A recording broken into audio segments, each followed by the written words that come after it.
El escándalo internacional en torno del uso del software Pegasus en diferentes partes del mundo para intervenir comunicaciones telefónicas, intervenir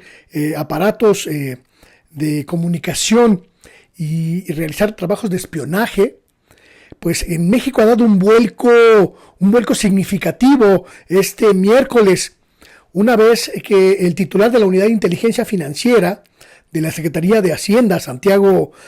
Nieto, diera a conocer una serie de elementos que pues prácticamente cambian la conversación en torno del espionaje a periodistas, activistas sociales y diferentes personalidades de la política, incluido el propio presidente de la República, Andrés Manuel López Obrador, y su entorno más cercano, para convertirse en una discusión sobre, escuche usted, sobre la forma en la que se desviaron recursos en la era del gobierno de Enrique Peña Nieto y la forma en la que se triangularon estos recursos para favorecer a un grupo muy significativo de empresarios dedicados a la seguridad, al espionaje y a las actividades electrónicas y de intervención de las telecomunicaciones. Nada más porque en nuestro país ningún escándalo internacional nos va a dejar inmunes. Nada más porque aquí los gobernantes se las gastan como en, creo yo, ningún otro lado. Imagínese usted, el encargado de la Unidad de Inteligencia Financiera nos dio a conocer este miércoles que detrás de la empresa israelí NSO, que durante mucho tiempo desarrolló el software Pegasus, con el que se espió a más de 15,000 personas en este país, detrás de esa empresa hay toda una red de transferencias financieras, de transferencias electrónicas, de utilización de empresas fantasma o empresas fachada o empresas de cartón, que extendieron redes hacia países como Israel, Estados Unidos y otros países de Europa, con los que el gobierno mexicano o ciertos personajes del gobierno mexicano hicieron negocios, algunos presumiblemente fraudulentos. ¡Qué cosa! Hoy en la mañana, Santiago Nieto nos dio a conocer en la conferencia matutina que la información recabada hasta este momento en torno de las distintas instituciones que fueron requeridas por la Fiscalía General de la República para aportar información sobre este asunto del software Pegasus, pues ya están aportando elementos que permiten establecer, que eso es un asunto muy significativo, muy importante sobre todo, que permiten establecer que hubo contratos, algunos de ellos pues todavía no precisamente esclarecidos, que podrían suponer triangulación de recursos, que podrían suponer el uso de empresas que no estaban capacitadas y que ganaron licitaciones por tener contactos con el poder político. El nombre que une a todas estas marañas, a toda esta madeja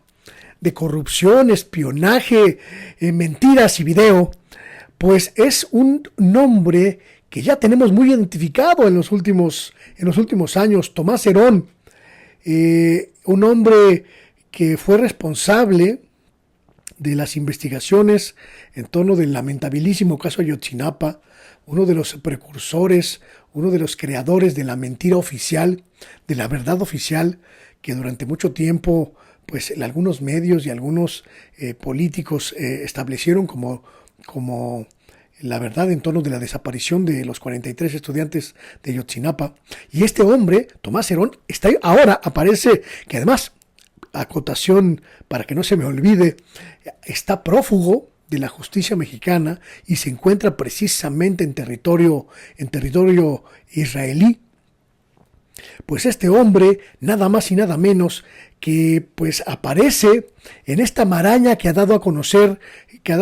Santiago Nieto, pues como el hombre que pudo haber operado estas contrataciones con empresas como KBH Track, Balam Seguridad y otras más, proyectos y diseños, Grupo Comercial Micra, Constructora del Centro y Bajío, etcétera, que pueden estar involucradas en esta operación financiera presumiblemente fraudulenta y cuyos cuantiosos recursos, decenas de millones, cientos de millones de pesos, pues pagó el gobierno mexicano, pagó la sociedad mexicana. De acuerdo con la información que presentó esta mañana Santiago Nieto, los gobiernos del presidente Enrique Peña Nieto y Felipe Calderón establecieron contratos a sobreprecios para beneficiar a las operadoras de estos sistemas de escucha, y los montos en los que estaríamos hablando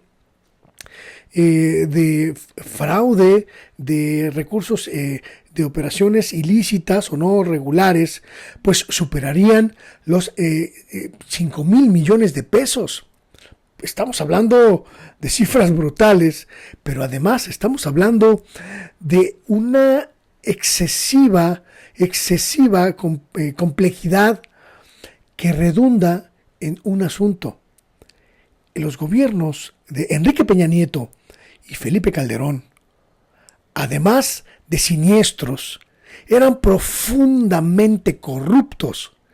Y esa profunda corrupción, esa profundísima corrupción que poco a poco vamos esclareciendo en los ámbitos más inusitados, en los ámbitos más inusuales, nos llevan a pensar que estos gobiernos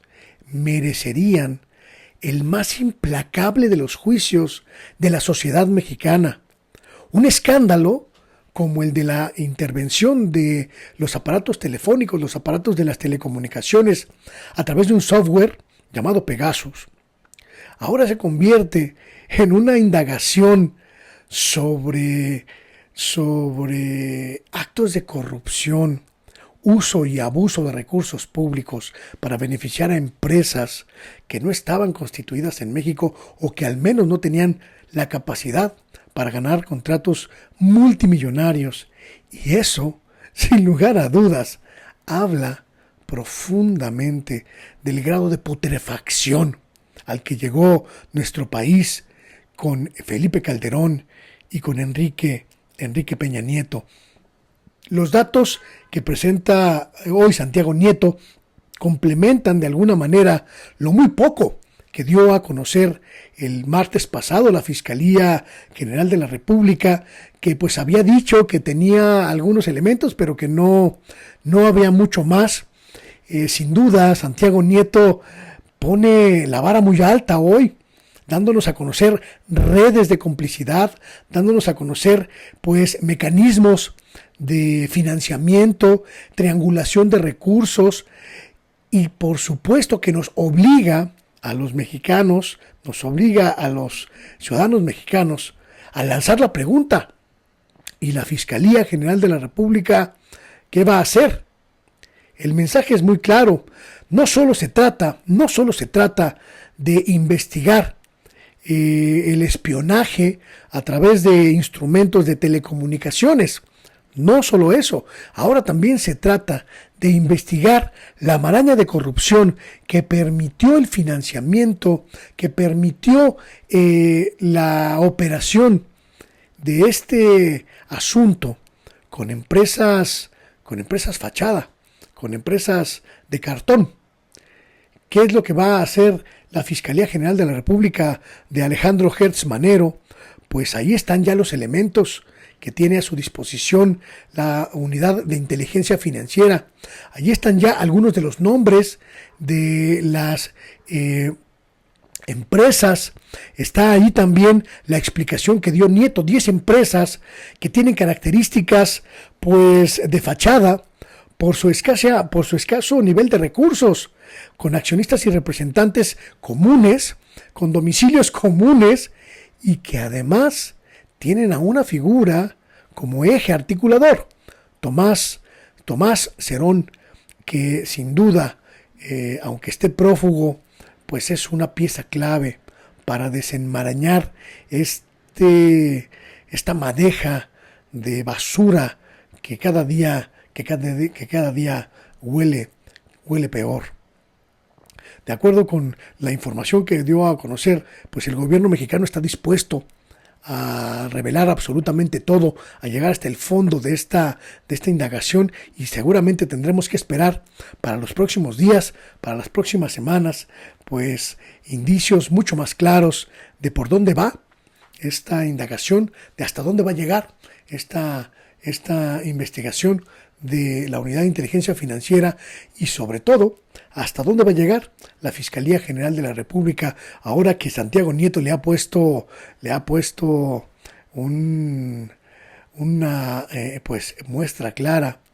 de que para investigar la corrupción del pasado simplemente se requiere determinación. Habrá que esperar la respuesta del fiscal general, a ver si no nos sorprende en los próximos